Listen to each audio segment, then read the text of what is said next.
বিশুদ্ধ ভাষাটা এত জরুরি যে আল্লাহ তাআলা তার প্রিয় হাবিবকে মায়ের বুকের দুধ থেকে বঞ্চিত রেখেছেন শুধু বিশুদ্ধ ভাষার জন্য।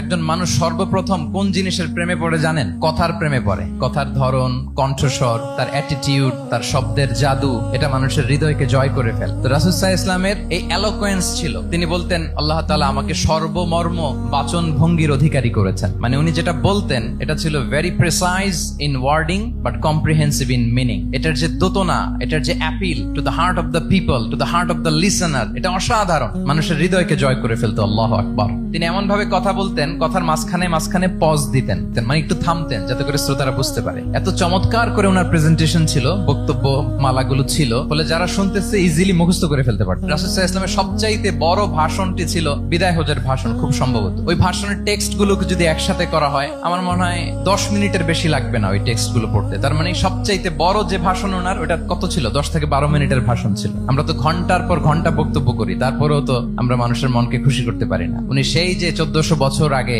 10 মিনিটের একটা ছোট্ট ভাষণ দিলেন, গোটা বিশ্ব আজও হাবুডুবু খায় ওই ভাষণের ভেতর, ঠিক কিনা বলেন? মাঝে মাঝে এমন আবেগ ঘন বক্তব্য উপস্থাপন করতেন, সাহাবারা অশ্রুসিক্ত হতো।